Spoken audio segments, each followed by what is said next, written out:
Okay. So I was just watching a Donnie Johnson video about what Mandani is doing in New York right now. He just had a Islamic celebration. Now, for the Islamics getting together with their favorite mayor because he's Islamic and celebrating within the mayor's, that doesn't bother me. That doesn't bother me because you're only going to do that here and there. You're going to do that once in a blue moon. You know what I'm saying? Even when what's her name? Kamala Harris was doing her little rounds with the LGBTQ community and dancing with them and celebrating, their newfound history and all that stuff. You're only going to do that here and there. You're not going to do that every day, making it a big, making it a law or anything like that. I don't have a problem with people that are Muslim getting together with other people that are Muslim. I don't have a problem with Asians getting together. I don't have a problem with blacks getting together. I don't have a problem with people in this country knowing who their people are. I don't have a problem with that. What I have a problem with is when we segregate and we decide that it's more important of who we are coming from another country than it is of our newfound home. See, America is your home. There is a very, very strong, not only political reason why you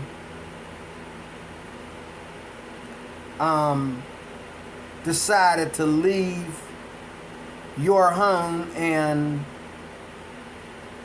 make America the place where you would practice your religion and all like that. But there's a bigger cultural reason why you're doing it. Because people who, it's kind of like me having a whole bunch of friends and then I go to this nerd to do my homework for me. Okay? Most of my friends are bullies like me. They're idiots like me. But then I have this friend who's a nerd. He's an outcast. He's going to do my homework for me and make sure I get a good grade. And that's what it's like but you're going to let the bully get bullied. I mean, you're going to let the nerd get bullied by bullies, by your own friends. Oh, leave him alone, leave him alone. Doing my homework for me. Okay? Don't bother that particular bully because he's doing my homework for me. But when the school season's over, and then your bullies, your bully friends are bullying him, and you kind of sneak out of the way and you around the corner laughing because you know that you want him to be bullied, but you don't want him to shut down on you.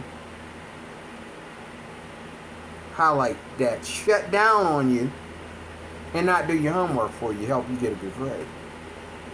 Because you don't feel that it's necessary, right? Highlight this too. Because you don't feel like it's necessary for you to be as smart as him. You don't feel it's necessary for you to be anything like him. All you want to do is pass so you can walk down that aisle at graduation and when you see this young man later at a family reunion, you're going to be like, not a family reunion, I'm sorry, high school reunion or something of that nature. You're going to be like, is that it? Okay, he looks good, but I'm going to go over here and get some wine, you know. You know what I'm saying? Like, you're going to show your true colors that you never liked the guy. And that's the way it is with this immigration in our America. They love their culture from their country. It's who they are, it's who they choose to be. They miss the majority of things in their country. They miss their food, you know, and the arrogance, like I said in the last video, is culture shock. They think that they shouldn't have to bow to it. But white Americans, whenever they go to other countries, they bow to culture shock. Just like, again, the guys that are living in the Philippines right now. They don't get to eat steak like they was doing here in America. There's a lot of things that they don't get to do. And they're not whining and complaining about, like these Somalians are sitting there complaining about how much pork is available. But in Minnesota, certain parts of Minnesota, especially Minneapolis, there's a lot of stores and restaurants and all that stuff that belongs to the Somalians. Their food, their recipe, their culture, and they don't care about your culture shock. You know.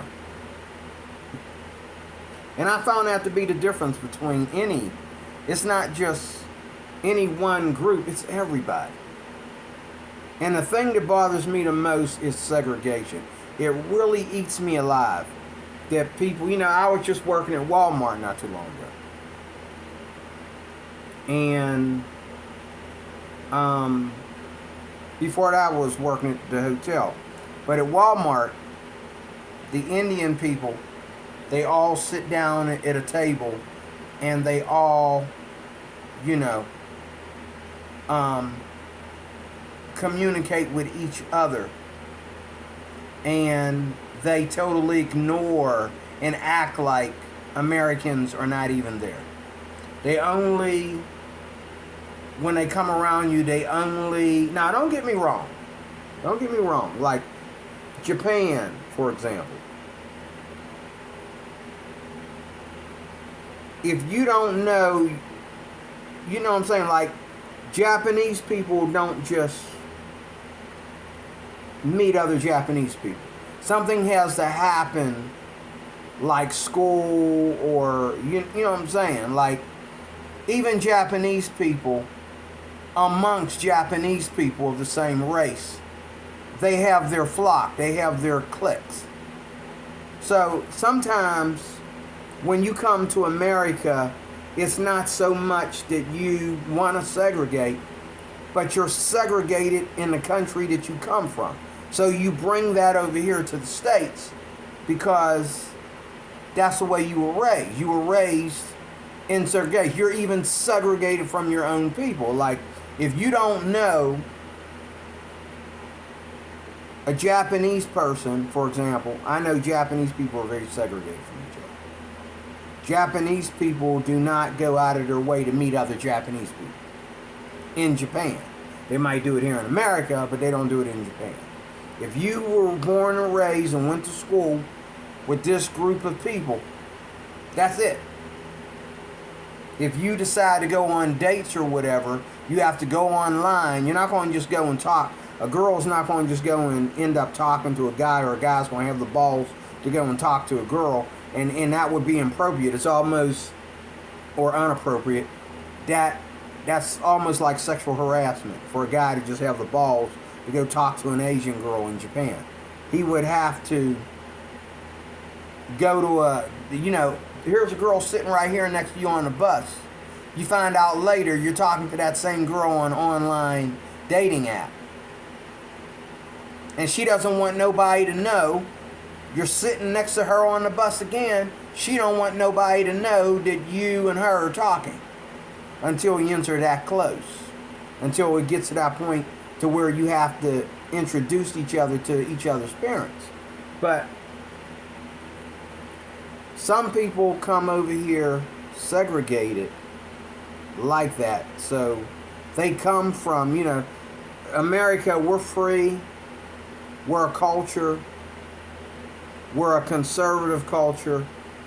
And when it comes to neighborhood and community, we connect. Just enough to be patriotic, okay? But I can't say that for every other country. Like even in the Middle East, I watch these Christian apologists talk to Muslim women and stuff like that. And the women are really, really scared. They don't want nobody to know nothing. And when they're home, like if a man is allowed to go out of his way and break his neck to talk to a Muslim woman and ask for her hand in marriage and a bunch of other things. Some women will lay down with a man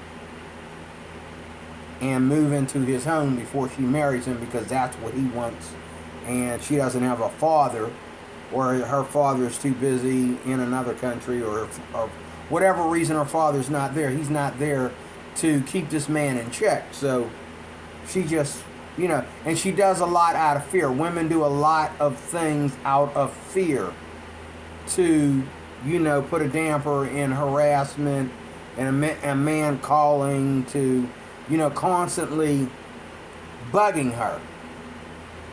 And she knows eventually her father or her mother or somebody's going to say, well, you need to get married, you need to have children. But unlike here in America, women are allowed to be very choosy about the men that they're attracted to. In other countries, they're not. And a lot of Muslim women are scared of everybody, especially men. They're really afraid. I've noticed this. And like you have different types of, you have Sunnis and Shiites and all like that. And different types of Muslim people do not communicate with each other. And if a Muslim guy and his wife are on the same bus and they're sitting here, and then there's the same Muslim couple sitting over here across from them, okay, from the same exact country, they're going to be excited. Now, they might begin to talk if one of them owns a restaurant and the other man and his wife come to that restaurant to eat, eat their culture's food, and say, oh, I saw you on the bus. What part of Saudi Arabia you from? And that's how they build friendships. But it's not like they're just going to see each other and be like, hey, man, how you doing? How you doing? And start talking on the bus. They're not going to do that. Hey, what part of Saudi Arabia? You look like you're from Saudi Arabia. What part of Saudi Arabia are you from? They're not going to do that. Because they're naturally segregated in that way. But, however, they will come together as, they would love to come together and know who their Muslim neighbors are. And they will create a pact. Muslims will do that. Muslim men will do that. They will create a pact. They will create an army. And they'll get real arrogant and think they're untouchable because they got all these people like themselves practicing their culture on American soil. And it gets out of hand. Now, me personally, if I was in another country and I was just there for what? I'm there to work, do a job, and I'm there because for whatever reason I'm there, whether I like the culture better or, I have a girlfriend or a wife down there, I married a woman in that country, she can't leave yet, or whatever it might be, jobs or whatever. I would never, personally, I would never live anywhere but America. But, and I would never even live anywhere except Pennsylvania. Because I don't really trust, I don't even trust half of what's going on in my own country, you know. But, you know, the difference is, if we were to go to your country, or go to a foreign country, we would be respectful of the language. The barrier would be really, really, really small. Because that's the first thing we think about. Whoa, whoa, whoa, whoa, whoa, whoa, whoa, whoa. How am I supposed to communicate with people when I get to China? Or how am I supposed to communicate with people when I get to Japan? Whoa, whoa, whoa, whoa, hold up. I ain't going down there. I don't know how to speak to these people. That's the first thing we're going to be concerned about. And every American I've known, okay, have made sure they knew enough Mandarin, so to speak, before going to China. I think it's what they speak. Chinese, they speak Mandarin. Okay? They know enough of it before they get there. I had my daughter, my oldest daughter, she married a man from Nigeria. Okay? I watched them two practice. She respected the fact that she was marrying a man from Nigeria. She wanted to learn his language. And there were times when, you know, I'm over the house visiting, and her Nigerian husband will say something, and my daughter will speak to him in his language. In other words, this is not Dad's problem. Keep this between us, you know. And I'm like, what did you say to him? Like, you know, and she's like, I told him to wait till later. You know, I got company right now. You know, we can talk about that later. I'm not gonna leave, and I'm not gonna leave the house and leave you here by yourself. You know. But you know, and I said, well, if y'all trying to go out, I'm gonna be on my way in a minute anyway. But you know, I've seen them practice over and over again. Her learning the language by speaking to him in his language, which is good. Now, thing is, if she was to go to Nigeria, which he never did, if she was to go to Nigeria and live there a while, she would do the same thing. She would speak to him in his language. Therefore, she knows the language. She knows the dialogue. And when she's out there and someone knocks on the door, she can speak in his language. When somebody, you know, when she's away from him, she don't need an interpreter. She can handle herself. Okay? She can report things and so forth and so on. Okay? But there's a lot of people that come to this country who will lie to you and act like things are not your personal business. If I'm driving Uber and I'm taking you somewhere, the Uber app is telling me so much, but it's my business where I'm taking you. And I've seen too many people get in my car when I was doing Uber, and they would act like, you know, it's not any of my business where I'm taking them. Just drive. I say, what part of town is it? Just drive. I don't know. Wait a minute. And then when I get there, I find out they come here all the time. You mean to tell me you come here all the time, like every week, and you don't know what the name of this place is? I had to tell the brother, this is Altoona. You could have told me that. But he felt like it wasn't my business where I'm taking him. And I let him know I had to get gas. That's why I wanted to know where I'm taking you. But after getting about an hour into it, I realized, looking at the map, we're going to Altoona. Okay? And I love Altoona. But he felt that it was personal between whom and whoever he was talking to on the phone in his language was personal, where he was. And when I asked him, oh yeah, I don't know, you're a flipping liar.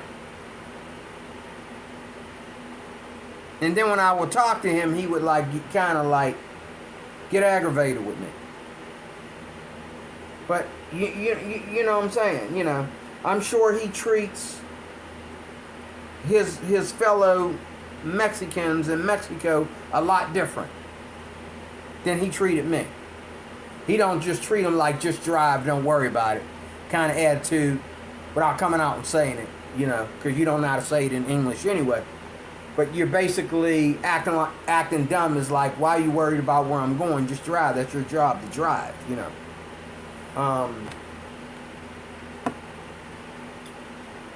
You know, and it's just one of the things I run into a lot. Another time a lady was in my car, and she had a real noisy, talkative baby back there. Well, I turned my radio down and let her talk, and I could hear her on the phone letting the baby play with her phone back there. She's playing Barney or something on her phone back there.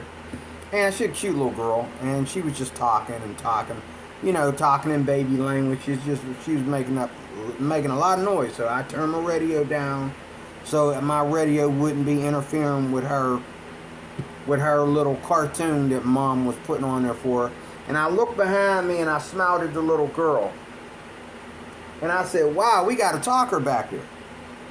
This Muslim woman got angry, highly upset. She felt assaulted.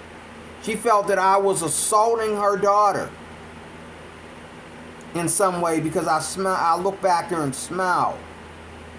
And she felt that I'm too, I don't mean to go there, but she felt that I'm too black to smile at her daughter and say hello to her daughter or something like that, or say something to her about her daughter. Okay? And she got highly offended.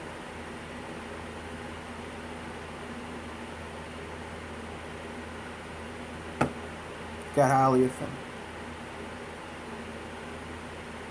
And I've seen Asian girls look at children because black kids act different than Asian kids. And I gotta admit, a lot of Asian kids are very, very quiet in public. They might cry a little bit, but they don't really, other than crying a little bit, they're not all that talkative. I don't know how they control that, but, you know. Well, this little boy, I was at a bus station or something, and this little boy had this little toy, like a little ball or something. His mom's in line, and he got this little ball, and he's running around me and running around this Asian lady over here. He's got to be like 4 years old or under. And he's running around her. It's not like he was running up under her dress or nothing, you know. But he's running around her and running around me. And one of the times, you know, I grabbed the ball. Twice I gave him the ball and gave it back to him. It went in my knee. I gave it to him. It's just a little sponge ball. Okay? I gave it, you know. And the mom smiling at me and all like that. But this Asian lady was looking down this black kid like,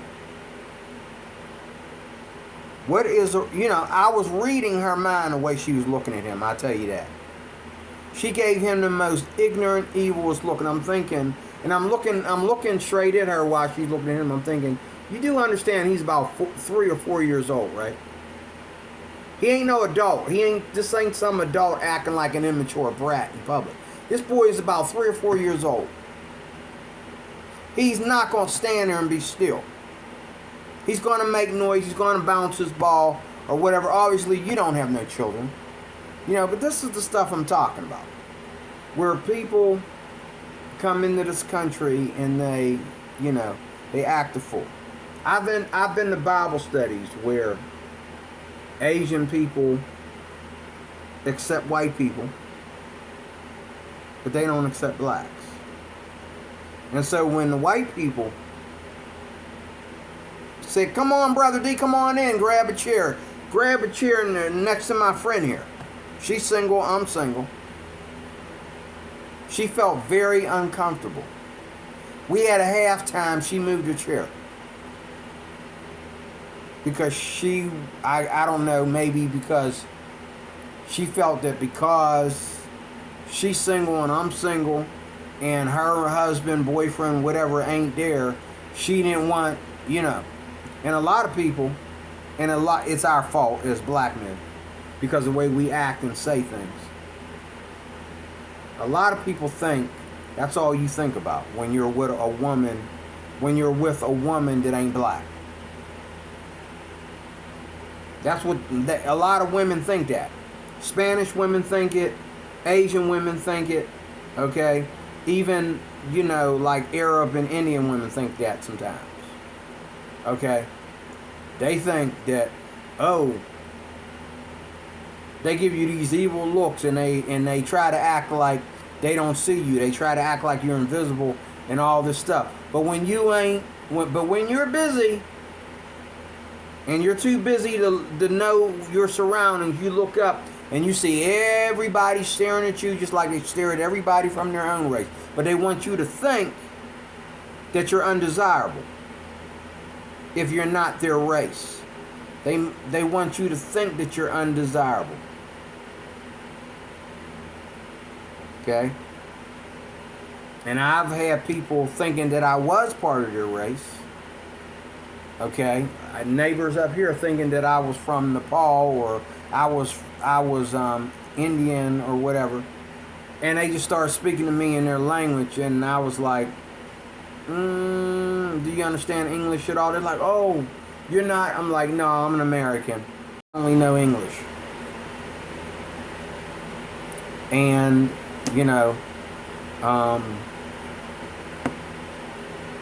that's what they would do.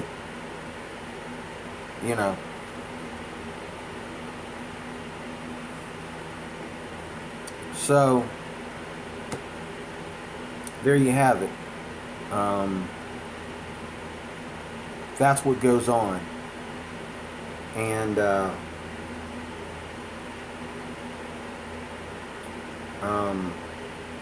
what else can I say? I really, really, really, really wish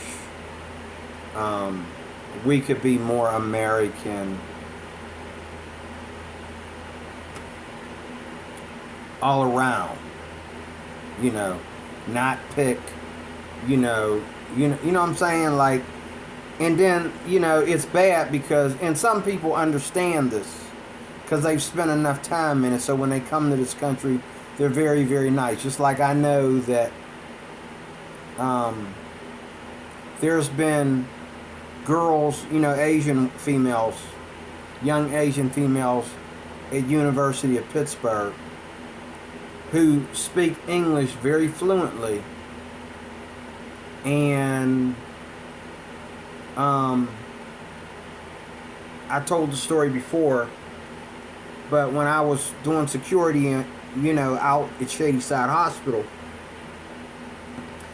I'm in a parking garage, me and another dude. I'm black and he's like half and half, and we're standing there talking, in uniform.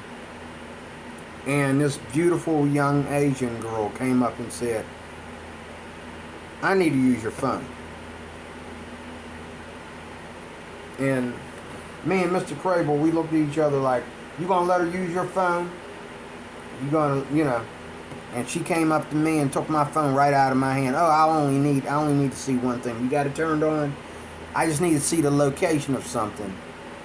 And when she went to talking, I told her, you talking about Walnut Street? I go up there all the time.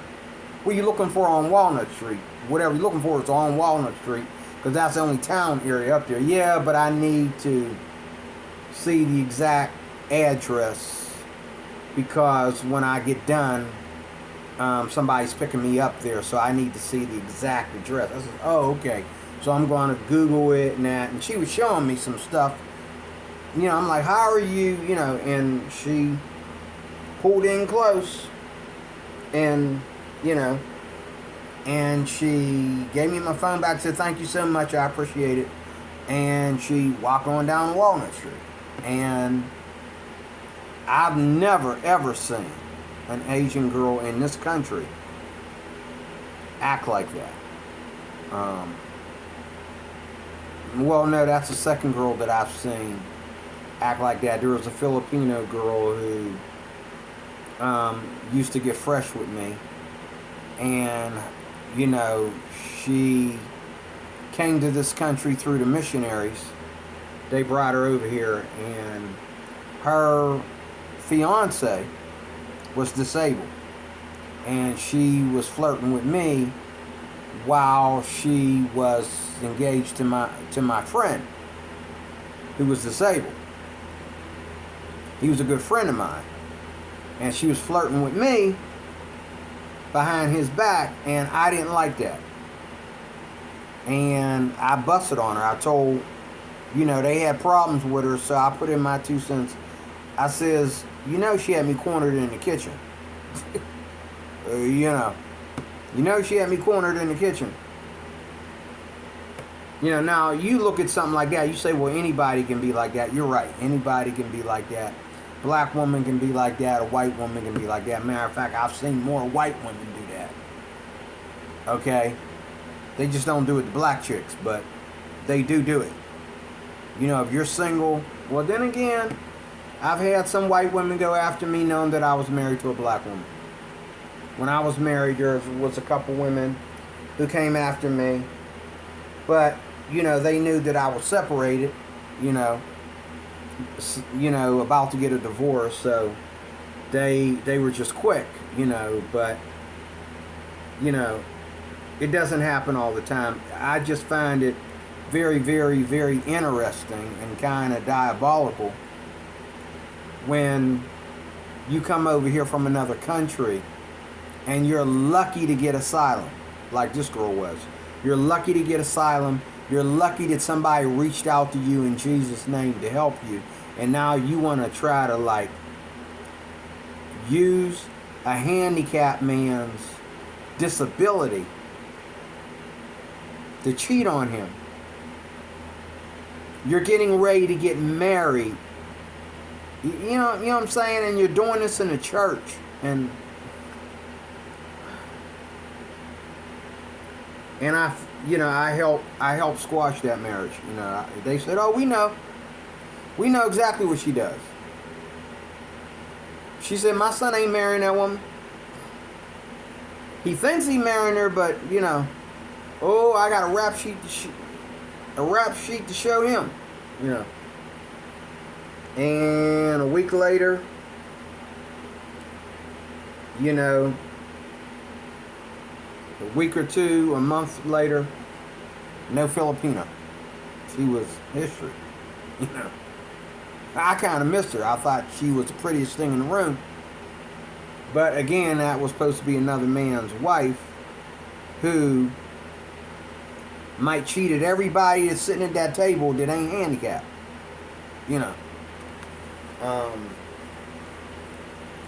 But I just felt for her, that's really bad. If she had been an American, if she had been black, I wouldn't have been surprised. Even if she had been white, I'd have been like, what are you doing, girl? But I was really shocked for her to be doing it. Because I know that she did not meet him based upon,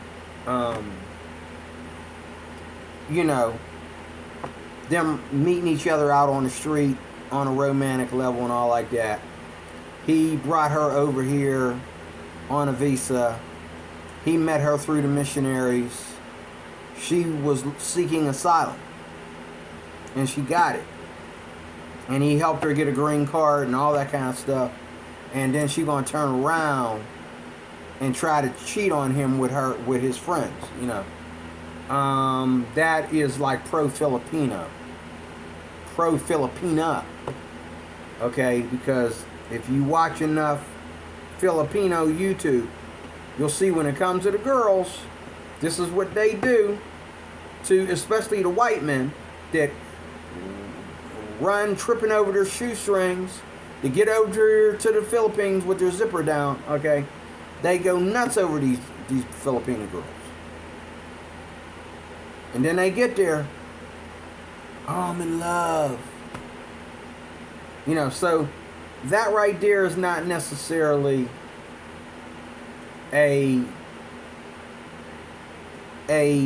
immigrant issue, because they do it in their own country as well. Matter of fact, they do it in their own country because they feel they're at home there. They're a little more careful when they come here to the States. They make sure that if they cheat on their man, they gotta, you know, whoever they cheat with gonna take care of her better than he ever took care of her, you know. People are worried about, all these Filipinos worried about bringing your Filipina to the United States. Actually, she's going to do less cheating here because of culture shock. She's going to do less cheating here unless she's been here before, unless you already got a green card or whatever. Okay? She's going to do less cheating here than she is over there, because she don't know what she's getting herself into. Over there, she feels a little bit more at home. She knows what she's getting herself into, and she has a backup plan. Whereas here, she's not going to have a backup plan. So I'm going to get off of here. That's all I want to say. I just really wish, and I really feel that we're heading into a time when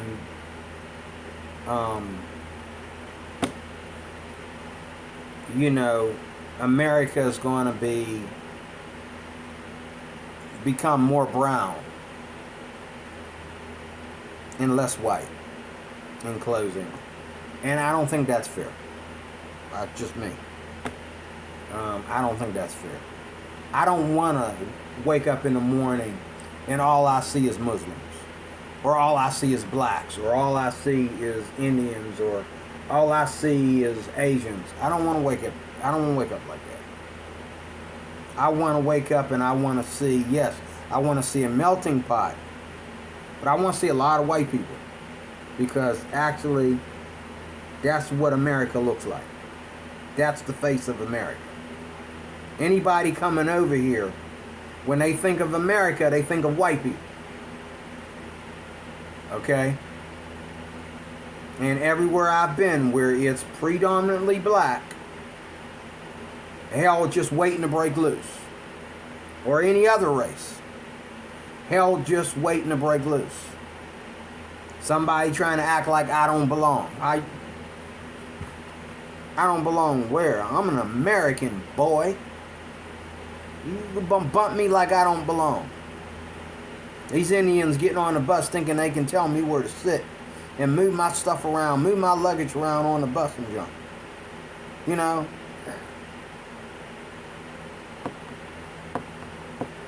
I said, oh, you only get to do that to me once. Next time I'm going to push you, shove you right out of my seat, and say, hey, my bag stays where it stays. The bus is not crowded. You got plenty of room back here to sit wherever you want to sit. You don't touch my stuff. We don't do that here in America. We don't touch people's property. We ask people, hey, can I sit with you? Okay?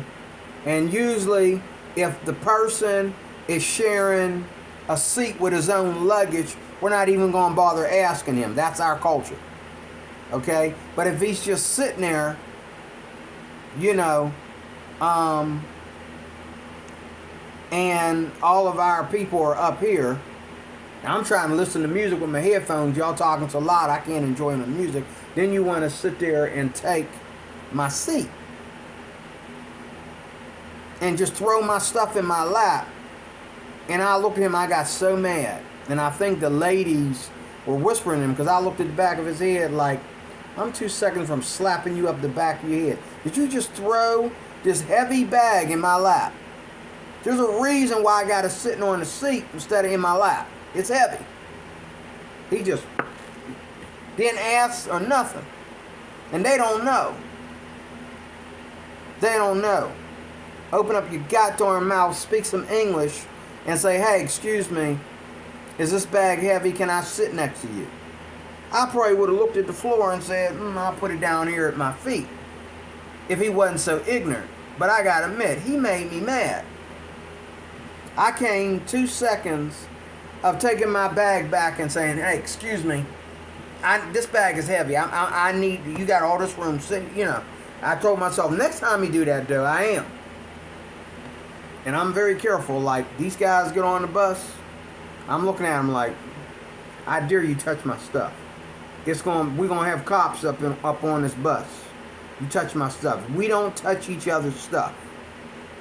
Any black man in America, any white man in America knows we do not touch anybody's stuff. If we want a seat or whatever, we wait to be offered to sit down. We wait for the bus driver to say, hey, everybody, share your seat, or something like that. The bus is getting crowded, or whatever. And when the bus ain't crowded, most white and black people, including most immigrants, know, hey,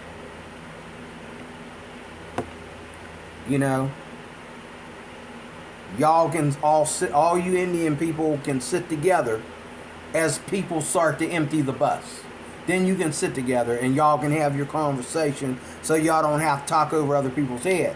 But you don't just touch people's stuff without even saying hello, excuse me, asking a question, let me know you need to sit there because that's the best place for you to sit.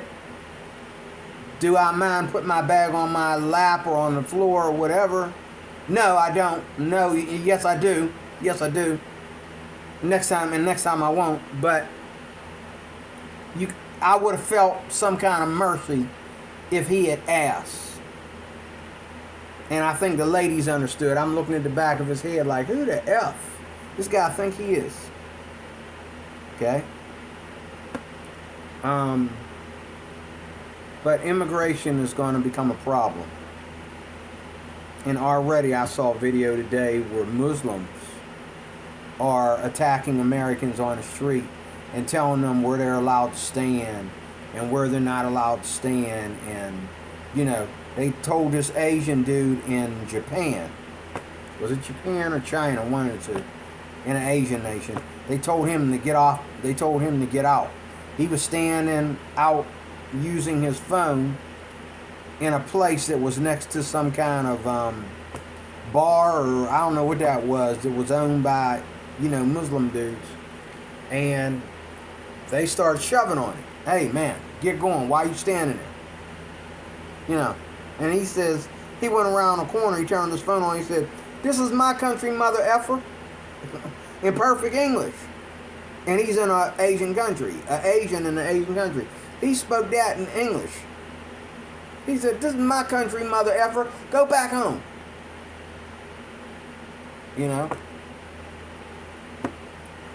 And he said it loud enough, so even though he was around the corner, they could hear it. And they started walking towards him. He looked at them and said, oh, do I really need to take the two of you?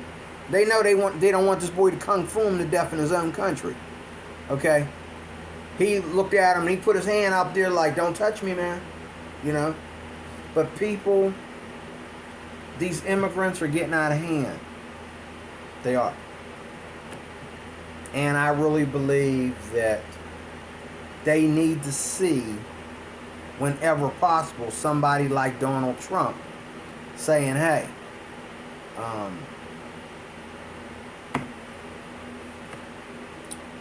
you guys need to, move on. Again, I don't care about Mandani having a Islamic party at his mayor mansion or whatever. That don't bother me. You got to do something like that every now and then. If I was in a foreign country and black folks wanted to get together and celebrate, for one day out of the month or one day out of the year, they wanted to celebrate, us getting together as black people and bringing all this American food in there that was cooked, and sitting down and, having Thanksgiving like we do it in America or something like that. I wouldn't feel that I'm doing any disservice to the Japanese or the Chinese or the Filipinos or where I'm at. I wouldn't feel I'm doing anything wrong. But I'll tell you one thing I would do though. Any Filipinos that found out what we were doing, they're invited to come too. Any Filipinos or Chinese or Japanese or whatever, Spanish, whoever, find out what we are doing. Oh yeah, I'm having, we're having a special dinner. You know, we're going to do some Big Mama house cooking. We having mac and cheese and greens, and I don't know if you understand that kind of cooking. We're going to have beans and greens, and we're going to have spare ribs, and, you know, you're welcome to come join us. Now, if they don't come, I'm not offended by that either, because the minute I said beans and greens, I'm sure they got scared, okay? But at the same time, if they want to come, they can come. And we're not going to look at it like, oh, I'm not anyway. They might, but I'm not going to look at it like, you sure you know where you're supposed to be? You sure you ain't going to waste my greens and my beans, are you? Because you didn't have to put them on your plate if you don't like it, you know. But if you want to taste it, here, why don't you put a little bit on your plate so you don't waste it? You know what I'm saying? You know. But, you know, that's all I got to say. I'm closing right here. You know, I just don't understand why America is not being treated by immigrants that come here to America like Americans do unto them when they go to their country. When we go to their country, we respect the culture shock, we respect the food, we respect the jobs, we respect everybody. We respect the rich people, we respect the people that are doing service to us, that are parking our cars, whatever. We respect everybody. But I've seen these Indian dudes, when I was at the hotel, they come down here to the hotel doing a wedding and being disrespectful. Coming down there flashing cars and junk like that. And then talking to people about it. And they made these white people mad. And I told the one Indian dude, I said, do you own that car or are you renting it? Oh, we're renting it, brother. It's a wedding. I said, I could do that. Okay. I even let them know where you rented it from, because I know where they do that at. I know where you rented that car from. You rented it from, okay, yeah, duh. You know. Another dude, another Indian dude, he got fired. I told him, I said, he was looking at that brand new big box car that Elon Musk came out with. It's the newest, you know, Tesla out there right now, and right before it was brand new when he saw it. And I said to him, you'll never own this car. That's it. You'll never own this car in this country. You will not. You would have to work. You wouldn't be working for the car salesman. You have to own the car. You'd have to own the car lot in order to own this car. Unless you're going to sell all your other cars and just buy this one, and you and your wife is going to share this one car. Okay? But you don't have the money to own this car. And he got highly offended because he loved to come around and brag to black people, especially black people, about how much money he got and how much freedom he got to do whatever he can do with his money. I says, why are you always telling me that? Oh, you think because I'm black I don't know how to major in money. You know what I'm saying? Oh, but when he got fired, I wonder what his wife said to him. Oh, see, his wife makes more money than him as a registered nurse, by the way. And so, when he got fired at the hotel, obviously, she had to carry his butt. Now, I gotta admit, foreign women are more better at that than American women. You lose your job, you might lose your wife too, here in America. But foreign women are better at that. They go through a lot before they finally cut a man loose. But you better be careful coming over here to America, because even though they don't mind wearing that rag on their head, these women, you don't treat them right here in America, They'll dump you real fast and marry a white man. They got no problem doing that. You know what I mean? They'll be like, yeah, I'm going to marry this white man. I'm sick and tired of this piece of crap. Praise all, peace be upon him. Let me get out of here. Thank you for watching.